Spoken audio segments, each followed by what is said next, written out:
Pour la suite de cette visite, on fait un arrêt dans l'espace réflexif de notre parcours permanent, devant la reproduction d'une œuvre que l'on peut voir quand on arrive par les escaliers ou quand on quitte le parcours de visite en prenant ces mêmes escaliers. Cette œuvre, nous, on a choisi de la mettre ici pour garder sa dimension symbolique et d'en faire un objet atemporel qu'on a mis en vis-à-vis du buste de la liberté. Et tous les deux sont censés en fait solliciter notre imaginaire collectif pour nous interroger sur notre rapport à la République et à la liberté.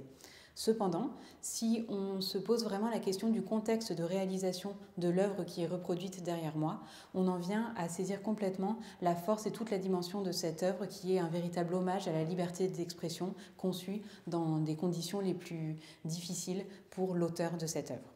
Pour comprendre tout ça, il faut d'abord saisir justement qui est le peintre qui a réalisé ce travail, qui s'appelait Boris Stasslidsky.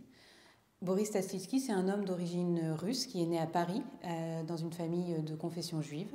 C'est un artiste qui a fait les beaux-arts, qui a commencé sa carrière aux côtés de Picasso, de Braque, de Matisse.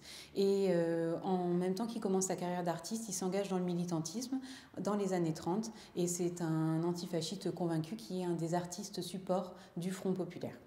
En octobre 1939, Boris Stasslidsky est mobilisé jusqu'en mai 1940, date à laquelle il est fait prisonnier de guerre. Il parvient à s'évader et il va rejoindre dès 1940 les rangs de la résistance aux côtés d'un groupe de résistants communistes qui se fait clandestinement, pour lequel il va contribuer à l'édition, à la diffusion de tracts et de journaux. Donc là, dès ce moment-là, l'artiste et le militant ne font qu'un pour faire acte de résistance. Ça va durer jusqu'à la fin de l'année 1941. Il va se faire arrêter et il va être emprisonné. Il va être condamné d'abord à 2 ans de prison. Il va effectuer cette captivité en Auvergne et ça va durer jusqu'en 1943. Là, on arrive aux fresques qui sont derrière moi, puisque en novembre 1943, Boris Stasslidsky est libéré, mais en fait, il n'est pas du tout remis en liberté. Il est renvoyé dans un des camps d'internement qui existent dans la France de Vichy de l'époque. Le camp d'internement dans lequel il va aller, c'est un camp qui a comme spécificité de retenir, d'exclure, de priver de liberté des personnes qui sont surtout des communistes, des syndicalistes, des gens les plus politisés. Et ce camp, il n'est pas loin de chez nous, c'est le camp de Saint-Sulpice-la-Pointe dans le Tarn. Boris Stasslidsky va rester 8 mois dans le camp de Saint-Sulpice-la-Pointe. Donc ici, c'est la justice française, c'est la France de Vichy qui, cet homme-là, va l'exclure, le priver de liberté, le reléguer complètement.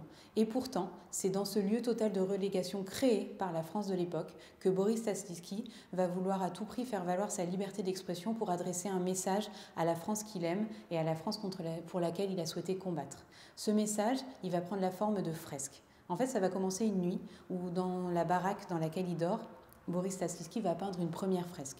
Et puis, à la demande de ses camarades, il va en réaliser 6 autres. Ça nous montre bien vraiment que ses camarades ont besoin aussi de ce que fait Boris et que cet acte-là, c'est un acte de solidarité et c'est un acte collectif qui se fait pour tous les internés du camp.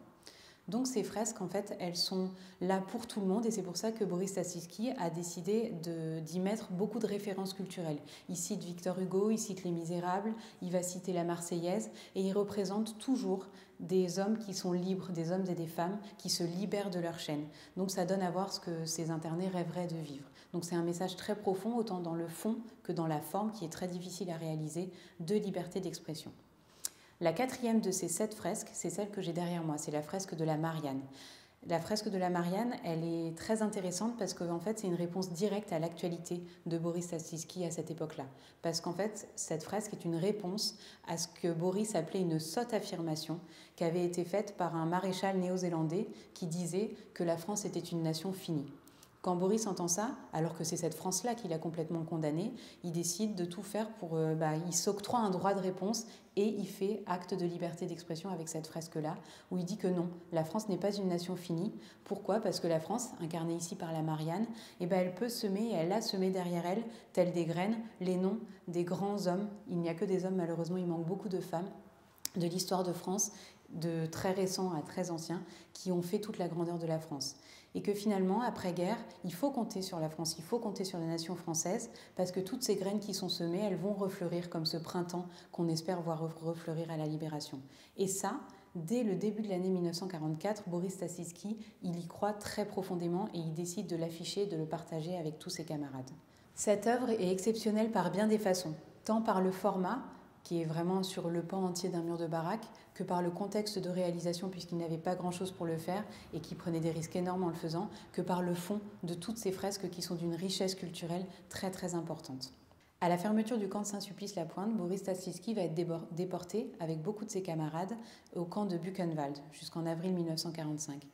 Et là-bas, peut-être encore plus qu'ailleurs, il va garder cette volonté d'essayer de s'exprimer et de faire valoir cette liberté d'expression par ses dessins pour garder son humanité, sa voix si particulière et toujours pour porter le message et pour donner espoir à ses camarades en peignant directement des portraits de tous ses camarades. Et il continuera par la suite, par ses dessins, de s'exprimer et d'exprimer la voix de ceux qui n'en ont plus dans des régimes qui cherchent parfois à les faire taire.